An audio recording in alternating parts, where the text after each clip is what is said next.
우리가 사람을 만났을 때 가장 먼저 파악해야 할 것은 이 사람이 어떤 부분에 가장 강력한 관심을 가지고 있는가, 그 부분을 먼저 파악을 해야 됩니다. 상대방이 어떤 부분에 관심을 가지고 있는지도 모르고 내가 관심을 가진 부분에 대해서만 일방적으로 얘기를 이끌고 나가게 되면 사람을 얻지 못하고 오히려 잃기까지 합니다. 그러니까 사람을 만났을 때는 가장 중요한 것이 이 탐색이 필요합니다. 물론 이 상담학에서는 라포 형성이라고 합니다. 지금 그 화성의 연쇄살인범을 이 신문하는 과정에서 프로파일러들이 투입됐다라는 기사를 우리가 읽었지 않습니까? 그런데 이 연쇄살인을 했다고 자백하는 과정에서 제일 먼저 그 마음의 문을 열게 된 그 동기가 식사하셨어요? 라고 묻는 이 물음 한마디에 이 연쇄살인범이 마음의 문을 열었다라는 기사가 게재된 적이 있었습니다. 그러면서 그 다음 그 문장에 다소 전문 용어가 기록이 되어 있는데, 이 프로파일러와 이 연쇄살인범과의 라포가 형성됐다라는 기사 내용이 뜬 적이 있었습니다. 그 라포라고 하는 것은 친밀 관계성을 일컫는 그런 단어입니다. 그런데 우리가 이제 사람을 만나서 친밀한 관계성도 좋고, 식사하셨어요, 오늘 날씨가 참 좋으네요, 이런 다 좋은 얘기죠.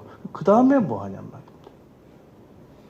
그 다음에 그러한 얘기는 인사적인 차원이고, 사람을 만났을 때 가장 먼저 파악해야 할 것은 이 사람이 어느 부분에 관심을 많이 두고 있느냐 하는 겁니다. 그런데 생각이 눈에 안 보이고 그 사람이 마음속에 가지고 있는 게 눈에 안 보이는데 그걸 어떻게 알 수 있냔 말입니다. 그래서 아주 오래전에 아브라함 메슬로우라고 하는 학자가 인간은 아무리 많은 사람이 있어도 그 사람들이 추구하는 욕구는 5가지다 라고 정리를 해둔 것이 있습니다. 그것을 메슬로우의 욕구 5단계설이라고 합니다. 이 메슬로우가 그 연구 발표한 바에 의하면 사람이 가장 원하는 것은 이 의식주의다, 이런 주장을 했습니다. 그러니까 먼저 사람은 먹고 입고 자는 일에 따뜻하게 잠잘 수 있는 관심을 제일 먼저 가진다라는 겁니다. 그러면 예를 들어 보겠습니다. 적용을 해 보겠습니다. 우리가 노숙인을 만났는데 그분은 오늘 저녁에 비가 오면은 잠자는 장소가 비 피하는 곳으로 가야 되고, 비가 안 오면 비 안 와도 잠잘 수 있는 공간을 이분들은 알고 있단 말입니다. 그리고 이분들에겐 고상한 지식이나 고상한 미래에 대한 비전을 얘기하면은 이게 잘 대화가 소통이 안 된단 말입니다. 주로 그분들은 지금 당장 먹을 거 드리는 거, 그리고 그 다음에 주무시는 곳에서 춥지는 않은가, 덮을 거, 입을 거, 그런 것들에 대해서 이 대화 주제가 벗어나면 당장 이 집중력을 잃고 대화가 잘 안 되는 경향이 있단 말입니다. 우리도 마찬가지죠. 우리도 집에 먹을 게 없고 그런데 막 강력한 비전을 제시받거나 미래에 대한 꿈을 제시받거나 그러면 집중이 잘 안 되죠. 이거하고 똑같아요. 2시 10분에 차 타야 되는 사람한테 2시에 붙잡고 얘기하는 거하고 똑같아요. 무슨 얘기를 해도 귀에 안 들어온단 말입니다. 그냥 2시 10분에 차 타야 되는데 지금 가는 도중인데 잘못하면 차 놓치는데 비행기 놓치는데 그러면 집중이 안 된단 말입니다. 그 시간에는 빨리 가는 일에 협조하는 것이 오히려 대화 소통을 위해서 도움이 된단 말입니다. 이 사람이 지금 어디에 관심이 있냐는 겁니다. 그리고 이 생리적 욕구가 안정이 되면 그 다음에 이제 안전한 욕구를 사람은 찾습니다. 이 생리적 욕구가 안정이 안 된 사람들한테 전쟁 얘기하지 않습니까? 겁을 안 냅니다. 전쟁 났으면 좋겠어요. 그냥 아주 나라가 아주 그냥 한번 뒤집어졌으면 좋겠어요. 그래서 그냥 있는 사람 없는 사람 다 헤쳐 모여 돼가지고 다 공평한 조건이 됐으면 좋겠어요. 이렇게 없는 사람들, 못 먹는 사람들, 집 없는 사람들, 당장 오늘이 보장이 안 되는 사람들은 이 안전의 욕구에 대해서 그렇게 심각하게 고려하지 않습니다. 이 선거철이 되면 투표를 하는데 그 사람의 사상이 어떻든지 간에 자기의 재산을 지키는 데 도움이 되는 사람을 투표하려고 노력하는 사람들이 있습니다. 주로 보수층이라고 우리가 이야기들을 합니다. 안전에 대한 욕구 때문에 그렇단 말입니다.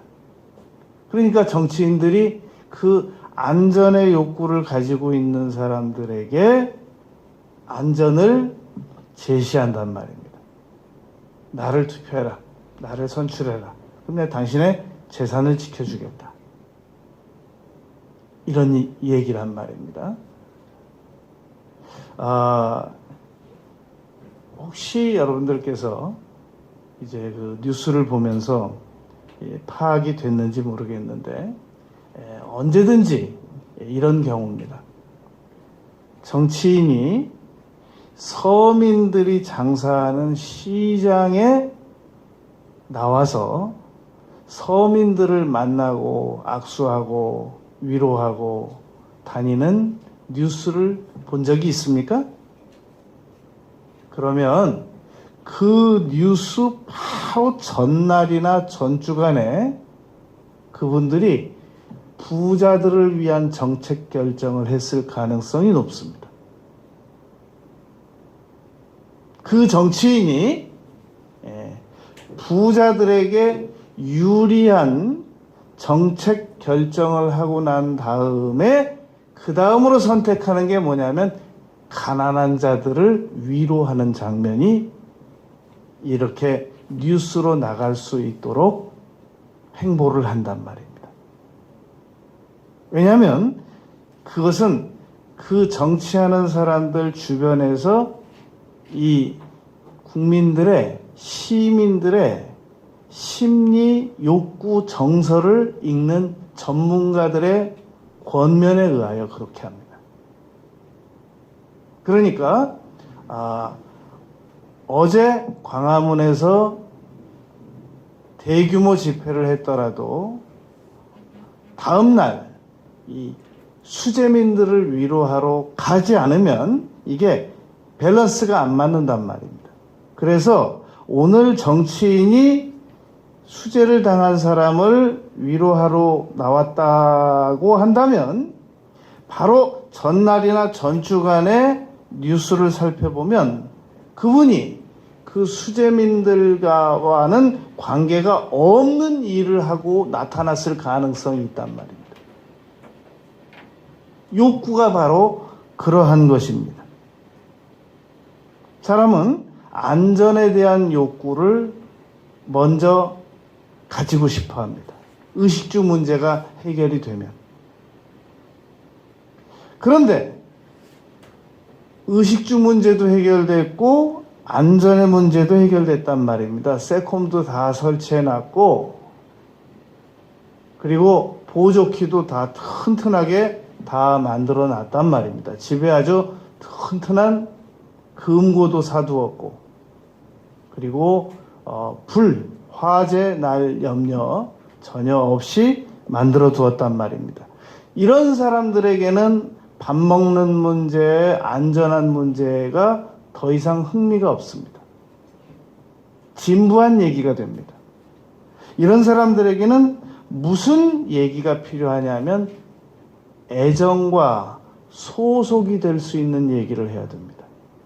우리 집에만 이렇게 있지 말고 어디 단체에 가서 소속됩시다.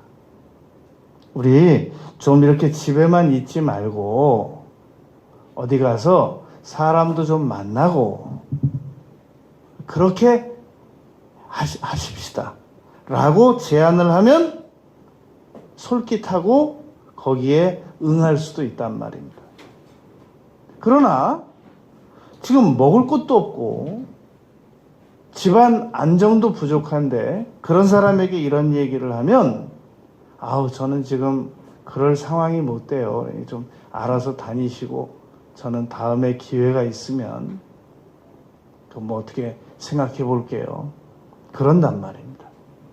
그런데 의식주 문제도 해결되고 안정 문제도 해결되고 소속이나 애정도 충분히 공급을 받는 사람들은 자기 존중 단계로 넘어갑니다. 그래서 내가 어떻게 하면은 지금보다 더 중요한 인물이 될 수 있을까? 라는 관심을 가지기 시작합니다. 그래서 마침내 5번째 단계로 자아실현의 단계로 넘어가는 겁니다. 우리 애들을 이렇게 두면 안 되지. 어학연수를 좀 보내야지. 그 뭐 주일 좀 몇 주 어기면 어때? 어학연수가 더 중요하지. 그런 관심을 가진단 말입니다. 유학을 보내야지. 돈이 좀 들어가도. 내가 이러고 있을 순 없지. 에? 재산 다 정리해서 기회 있을 때 국회의원이라도 한번 해야지. 이런 자아실현의 욕구 단계로 넘어간단 말입니다. 그러니까 사람을 이렇게 봐서 저 사람이 자아실현에 관심을 많이 가지는 사람이다 라고 하면 의식주 문제는 해결이 된 거예요. 이미 뭐가 있어도 있는 사람이에요. 안전 욕구도 해결이 됐고 애정 소속 욕구도 어느 정도 갖춘 사람입니다. 지지해주는 사람도 없이 국회의원 나오겠어요? 이미 소속이 있단 말입니다. 어딘가에. 매슬로우가 말년에 이런 얘기를 했습니다. 내가 큰 실수를 하나 했는데 이 욕구 5단계서를 피라미드로 만들었거든요. 그래가지고 5번째 단계 자기 실현 욕구를 제일 상위에다 두었단 말입니다. 뭐가 실수했냐라고 제자가 물으니까 이걸 뒤집어야 된다라는 주장을 한 적이 있었습니다. 그러면 자아실현 욕구를 1단계로 놓자는 말씀입니까, 선생님? 오케이. 그래도 괜찮겠습니까? 되지. 자아실현 욕구를 사람은 가지면 다 알아서 자기를 중요하게 여기게 만들게 돼 있고 알아서 자기가 필요한 곳에 소속하고 알아서 안전하게 집 만들고 알아서 다 먹고 살게 돼 있는 거야. 그런데 내가 무슨 원시 공동체도 아니고 의식주를 제일 먼저 밑에다 놨었거든. 실수였어. 그렇게 인정하고 가셨다는 겁니다. 여러분, 매슬로우 이론이 옳든 옳지 않든 거꾸로 놓든 바로 놓든 간에 중요한 것이 하나 있는데 사람은 자기가 지금보다 더 나아지게 될 수 있는 방향에 관심을 가지는 데 대해서는 아무도 반대하는 사람이 없습니다. 당신의 지금 단계보다 더 나은 단계로, 현실 가능한 더 나은 단계로 우리가 노력을 해보시죠 라고 말했을 때 거절하는 사람은 없단 말입니다. 문제는 이게 내가 무엇을 원하고 있는지 파악이 안 되는 거예요. 상대방이 무엇을 원하고 있는지 지금 파악이 안 된단 말입니다. 그래서 우리가 사람을 만났을 때 그 사람의 욕망을 간파를 못해서 사람을 잃고 공감대가 형성이 안 되고 방황을 하고 그런 거란 말입니다. 그래서 오늘 우리가 이 시간에 다루는 주제의 첫 번째는 사람을 만나거든 그 사람의 욕망을 먼저 파악하십시오라는 겁니다. 이 사람이 물질에 관심이 있는지, 어떤 사람 그렇게 말하거든요. 나는 뭐 그렇게 물질에 큰 관심이 없습니다. 그러면 이 사람은 성자구나 그렇게 파악할 게 아닙니다. 빨리 이 사람이 물질에 관심이 없으면 명예에 관심이 있겠구나라는 걸 빨리 파악할 수 있어야 한단 말입니다. 저는 명예 같은 건 관심이 없습니다. 그러면 이 사람은 물질에 관심이 있겠구나 라고 빨리 파악을 하는 것이 중요하단 말입니다. 그래서 사람을 우리 지금 물고기 잡으러 다니는 사람이 아니잖아요. 반려견 키우는 사람들이 아니란 말입니다. 우리가 사람을 낚는 어부란 말입니다. 그래서 제일 먼저 사람을 낚기 위해서 가장 먼저 파악해야 할 것이 이 사람의 욕구와 관심이 어디가 있느냐라는 것을 알아야 한단 말입니다. 두 번째, 그러면 그 사람의 욕구를 파악을 하려면 어떻게 알 수 있느냐? 말을 들어보면 됩니다. 마태복음 12장 34절, 마음에 있는 것이 입으로 나옵니다. 사람은 그 사람이 마음에 없는 것은 입으로 내어놓지 않습니다. 재미가 없어서 내놓지 않고 관심이 없어서 내어놓지 않습니다. 지나가는 말인데도 그 사람의 입으로 그 말이 나왔다는 것은 그 사람이 그만큼 그 문제에 대해서 관심을 가지고 있기 때문에 그 입으로 말을 한 겁니다. 우리가 얼마 전에 연세대 사회학과 교수님 중에 그 유석춘 교수님께서 그런 얘기를 한 적이 있습니다.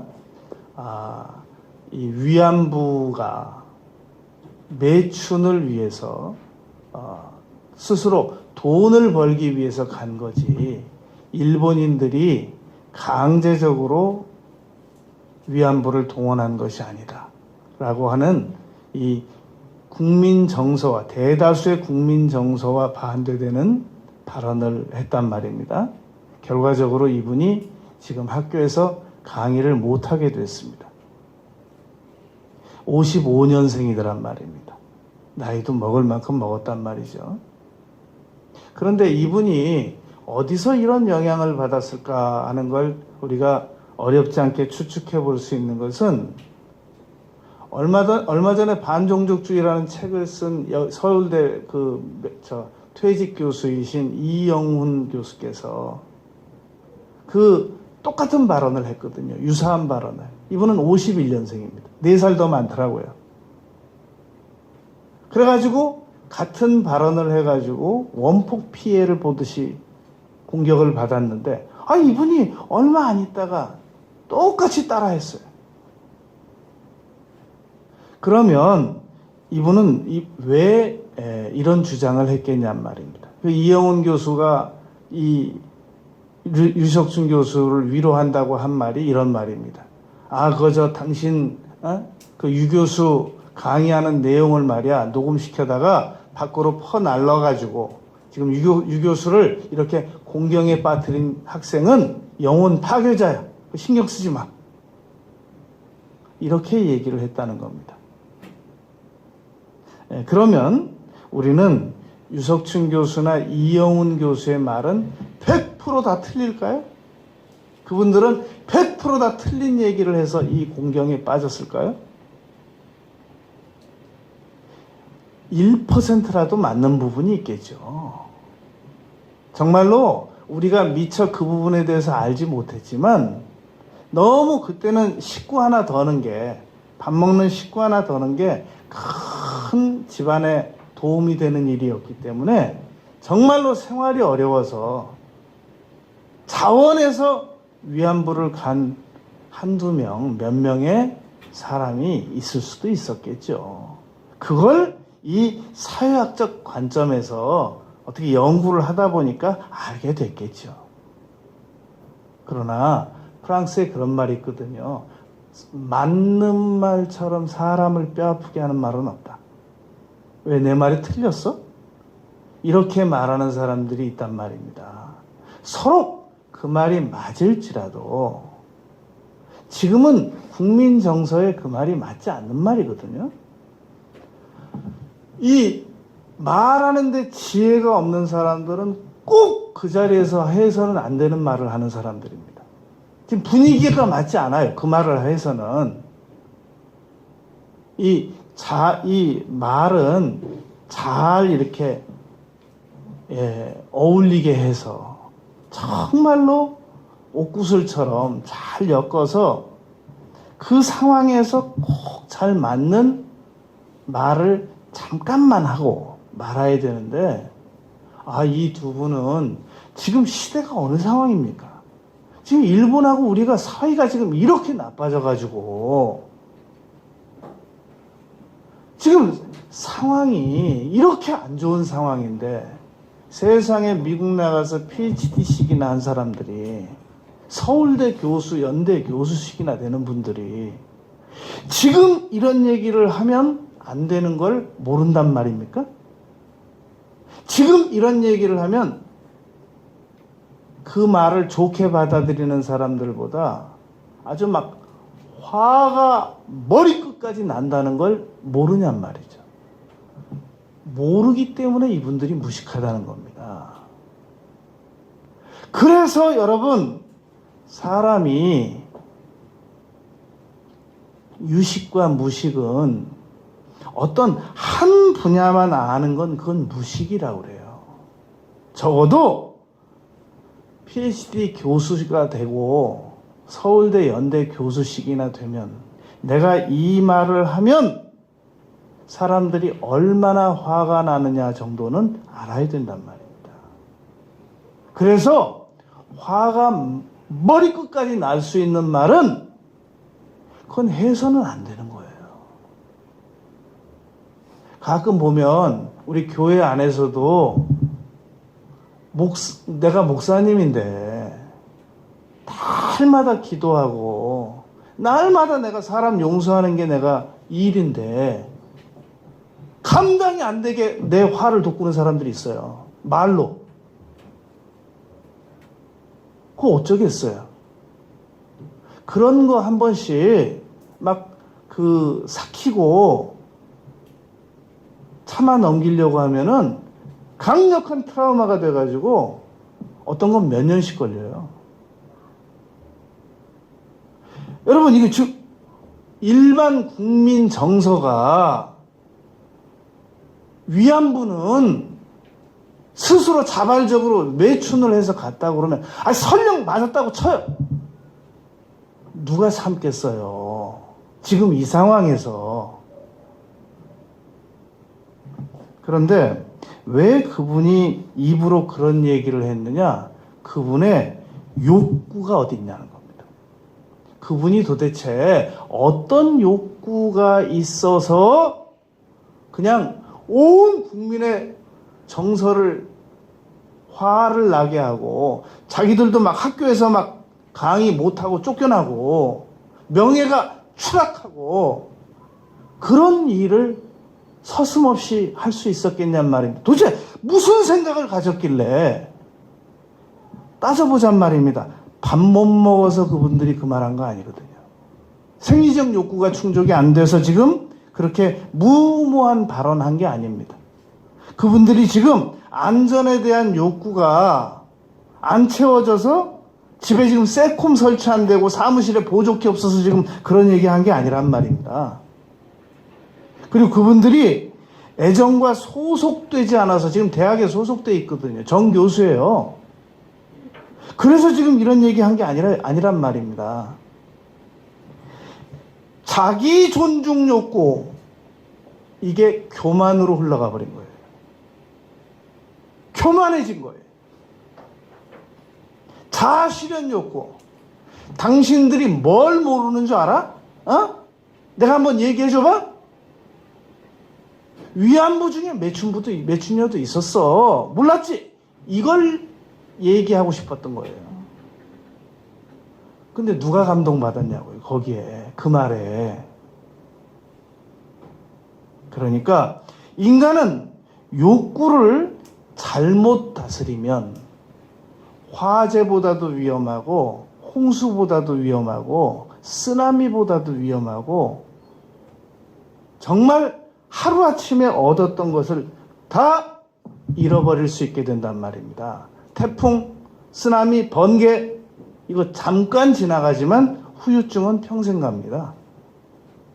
아니, 연대 교수, 서울대 교수, 정말 되기도 힘들어요. 그 자리가 어떤 자리라고. 그 자리를 팍 차고 나올 수밖에 없는, 내몰려 나올 수밖에 없는 그런 발언을 하냔 말입니다. 그게 바로 욕구 때문에 그런 겁니다. 잘못된 욕구 때문에. 의장까지 하고 국회의원 5번씩 하고 그런 분이 왜 골프장에 가가지고 캐디 여성을 잘못 건드려가지고 소송을 당해가지고 나이 70 넘어가지고 그 망신을 당하냔 말입니다. 욕구 때문에 그런 거예요. 욕구를 잘못 다스려가지고. 여러분, 우리가 언어라고 하는 이 욕구를 잘못 다스리는 거나 남자들이 해서는 안 될 일 잘못 다스리는 거나 이거 막상막합니다. 여성들은 남자들이 저 짐승 아우 짐승 그러면 끝나지만 여성들도 이거 조심해야 돼요. 그것도 욕구거든요. 오죽하면 구강기 욕구라고 그러겠어요. 인간은 욕구를 잘못 다스리면 폐가 망신할 수밖에 없습니다. 그래서 잠언 20장 15절에서 지혜로운 입술이 보배다라고 잠언 20장 15절에 기록되어 있습니다. 더 자세히 보면 그냥 보배라고 되어 있지 않고 그 앞에 귀한 보배라고 되어 있습니다. 더 자세히 보면 귀한 보배라고 되어 있지 않고 그 앞에 더욱 귀한 보배니라 라고 기록되어 있단 말입니다. 잠언 20장 15절에 말만 하나 잘해도. 마태복음 26장 50절에 보면 자기를 체포하러 온 제자 중에 한 명 가룟 유다에게 예수님께서 이렇게 부르셨습니다. 친구여. 원수여 그래도 괜찮잖아요. 그 정도면 친구여 라고 언어를 사용하셨단 말입니다. 베드로전서 4장 11절에 보면 무슨 말을 하든지 하나님 하시는 것처럼 하라 이렇게 말씀하셨습니다. 제가 기도를 해보면 이제 기도가 자꾸 성숙하게 기도를 할수록 이렇게 제가 하고 싶은 얘기만 일방적으로 하지 않고 여쭙는 기도를 많이 하게 됩니다. 그래서 몇 주 전에는 금요철야 때 우리가 2시간 반 이상을 기도하니까 여쭈었어요. 성령님, 지금 제게 하시고 싶은 말씀을 3가지만 말씀해 주시면 감사하겠습니다. 이건 자주 드리는 기도입니다. 그러면 볼 것도 없어요. 1번은 이건 순서도 안 바뀌어요. 1번은 내가 너를 사랑한답니다. 이거 뭐 100번 말씀드리면 100번 다 그렇게 말씀하세요. 내가 너를 사랑한다. 1번. 그런데 몇 주 전에 2번이 너무 놀라웠어요. 충격적이었어요. 두 번째 하시는 말씀이 뭐냐면, 나는 너의 기도에 목이 말라. 이건 내가 목이 마르다는 표현은 히딩크한테 들어본 적밖에 없는데, 성령께서 내게 분명히 말씀하셨어요. 이건 내가 만들어낼 수 있는 어휘력이 아니에요, 이거는. 내가 사용하는 어휘가 아니란 말입니다, 이거는. 내가 뭐 다른 사람한테 뭐 목이 말라 이런 표현을 해본 적이 없거든요. 두 번째로 말씀하시는 거예요. 나는 너의 기도에 목이 말라. 깜짝 놀랐어요. 그리고 성령께서 말씀하시는 것을 잘 귀 기울여 듣잖아요. 절대 제가 실망스럽게 표현을 하지 않습니다. 어떻게 이렇게 절묘하게 내 마음의 상처를 전혀 안 주시면서 말씀을 하실 수 있을까? 들을 때마다 놀라워요. 차라리 안 하시면 안 하셨지. 일단 하실 때는 제 마음에 어떤 상처도 안 주시면서 말씀을 하세요. 분명히 저희 잘못을 지적하는데도 불구하고. 놀랍습니다. 왜 그럴까요? 하나님께서는 우리를 사랑하시고자 하는 욕구가 강하시기 때문에 그런 겁니다. 왜 그 유 교수와 이영훈 교수는 그렇게 말을 했을까요? 지금 공무원들 중에서 친일만이 살 길이다라고 말해가지고 징계받은 공무원도 있어요. 민중은 개돼지와 같다라고 말해가지고 징계받은 공무원도 있고요. 왜 그럴까요? 이분들은 사람을 중요하게 여기는 욕구가 없기 때문에 그렇습니다. 사람을 중요하게 여기지 않으면 말을 함부로 합니다. 큰일이에요. 이거는 박사학위 받는다고 해결되는 문제가 아니에요. 제가 어제 누구한테 질문을 받았어요. 박사는 어떤 사람이 하는 건가요? 그래서 제가 분명히 얘기했어요. 똑똑한 사람들은 대학 교육만 받아도 됩니다. 그러니까 그분이 잘 듣더라고요. 그런데 대학 교육 받아가지고도 안 되는 분들이 있습니다. 제대로 사람 구실 하기 어려운 분들, 그런 분들은 대학원 가야 됩니다. 다시 대학을 가든지. 근데 어떻게 다시 대학을 가겠어요? 그러니까 대학원 가야죠. 그러면 박사도 그래요. 대학원 가서도 사람 안 되는 사람들은 박사 가야 됩니다. 그러니까 어디서 이 프로필에 박사가 나오면 이 사람이 학부 가지고는 이 세상을 살 수 없는 사람이구나. 그래가지고 지금 대학원 나와서 저 정도구나. 박사 받아서 저 사람이 저 정도구나. 똑똑한 사람들은 학부만 나와가지고 잘 살아요. 대통령도 하고. 무슨 말이냐면 공부를 계속해야 된다는 말입니다. 이 상담학의 규례 중에 하나가 이런 규례가 있습니다. 상담학에 종사하는 사람들은 무조건 1년에 상담 윤리에 대한 책을 한 권 이상 읽어라. 상담 세미나에 한번 참석을 해라. 이런 게 있습니다. 여러분, 목회자들에게 암묵적 규례가 하나 있는데 1년에 한 번씩 꼭 설교학의 책을 읽어라. 그런 규례가 있습니다. 책이 없으면 옛날에 읽은 거라도 다시 읽으라 그 말입니다. 우리 모든 성도님들에 대한 암묵적 규칙이 하나 있습니다. 언어 공부를 계속해 나가야 됩니다. 정말 제발 좀 말 조심 좀 해야 돼요. 하지 말아야 될 말만 하지 말고 해야 될 말과 하지 말아야 될 말을 구분 지을 줄 아는 그걸 교양이라고 그래요. 잘 말을 조심해야 돼요. 그래서 정말 제가 다 교회 안엔 비밀이 없어요. 우리 교회 안에서 돌아다니는 말들 제가 다 알고 있거든요. 말만 안 할 뿐이죠. 어떤 건 이제 3년 만에 다루기도 하고 어떤 말은 2년 만에 다루기도 하고 어떤 말은 5년 만에 다루기도 하고 그래요. 듣는 대로 바로 다루지 않습니다. 그런데 꼭 내 마음의 안타까움을 가지고 있는 것은 정말 언어를 조심해야 되겠다. 언어에 대한 공부를 계속들 해나가야 되겠다. 너무너무 언어를 딱 들어보면 두 가지예요. 이 사람의 교양 수준을 알 수 있고 또 하나 그 사람의 욕망을 읽을 수 있습니다. 지금 그 사람이 그렇게 말한 걸 보니까 어떤 욕망에 처해져 있구나 파악이 돼요. 또 하나 현재 그렇게 말하는 거 보니까 수준이 어디 와 있구나 이게 딱 파악이 된단 말입니다. 어떻게 해야 되겠어요? 수준도 높이고 욕망도 고급스럽게 다음 단계로 넘어가고 듣는 사람에게 상처도 안 주고 덜 주고 그래야 되지 않겠습니까? 여러분 오늘 본문 말씀을 보세요.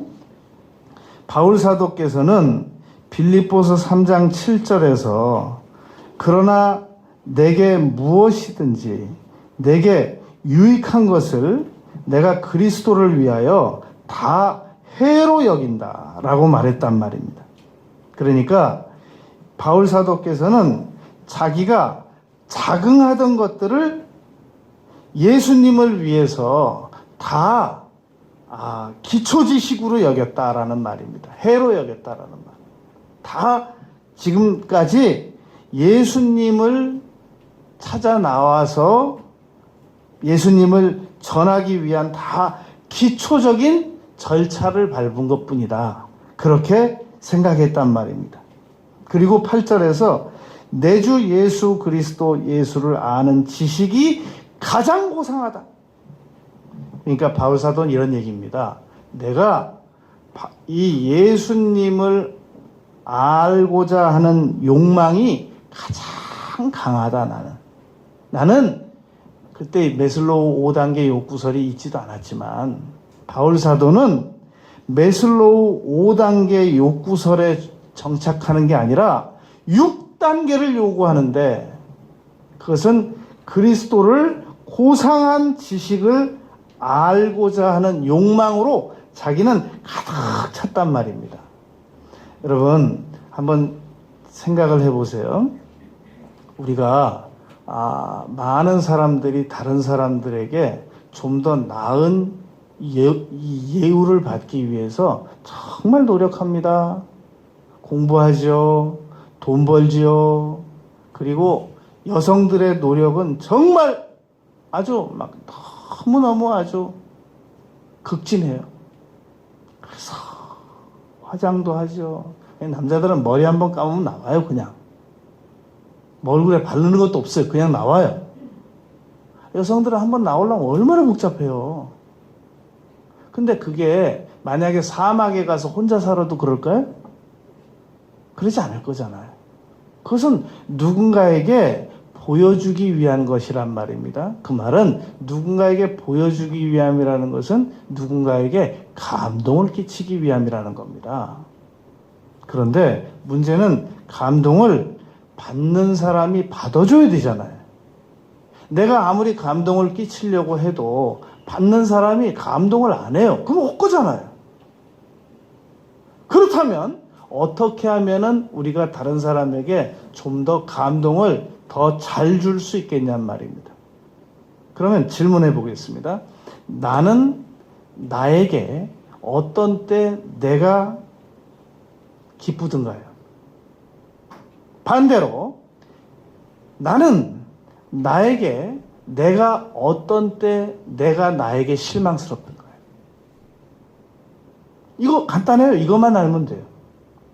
내가 나 스스로 생각해 봐서 나 자신에게 실망스러운 습관을 나타내면 다른 사람은 여지없이 실망해요.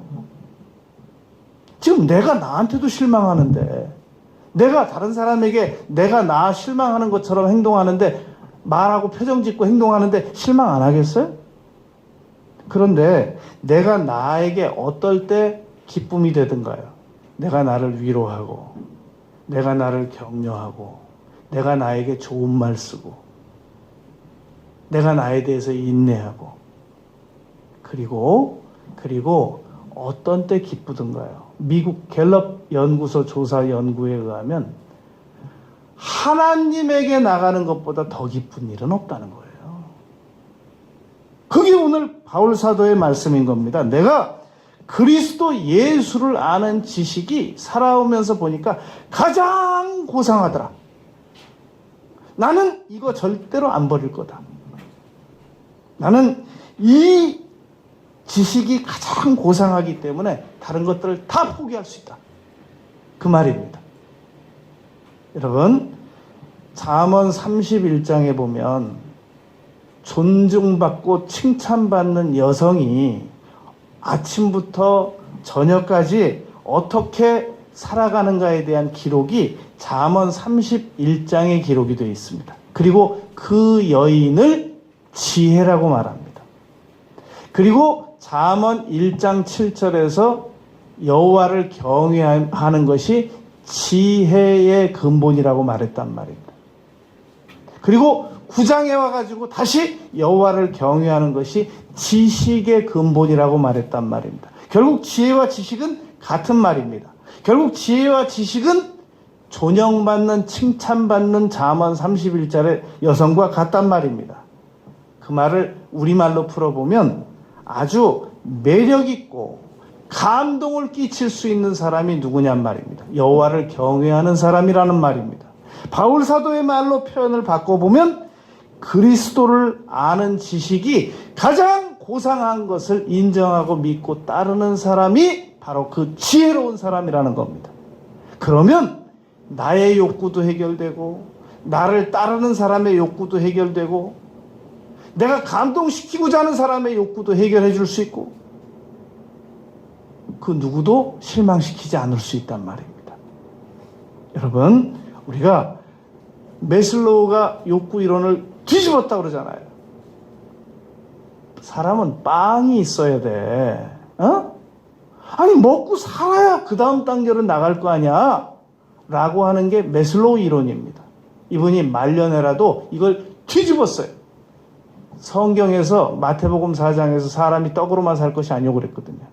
먼저 그의 나라와 그의 의, 예수님을 아는 지식이 가장 고상하다는 사실을 명심하고 그리로 나가면 먹을 것도 생기고 입을 것도 생기고 잠잘 곳도 생기고 안전하고 보호받고 아무도 내 성문을 엿보지 못하게 해줄 것이고 유명해지고 존귀해지고 자기를 사랑하게 되고 용서하게 되고 그리고 많은 사람들 앞에서 별처럼 빛나는 사람이 되게 해주시겠다는 것이 하나님의 약속입니다. 여러분, 우리가 남은 생애 동안 살아갈 때 사람을 만나거든 세 가지 중요하게 생각하는 겁니다. 이 사람의 욕구가 뭔가, 그건 존중해주기 위한 겁니다. 그리고 두 번째, 언어를 잘 들어보면 그 사람의 욕구를 알 수 있습니다. 나의 욕구는 어떻게 하나요? 내가 내 입으로 하는 말을 내가 내 귀로 들어보면 알잖아요. 그래서 언어를, 다른 사람의 욕구는 언어로, 그 사람의 언어로 파악하고 존중해주고, 나의 욕구는 잘못된 거는 내가 내 말로 내 귀로 내 말 들어보고 고치고, 세 번째, 그리스도를 아는 가장 소중한 지식을 많이 갖추면 나머지 문제는 아주 그냥 너무너무 잘 해결된다는 사실을 믿는 우리 모두가 되시기를 바라겠습니다. 아버지 하나님,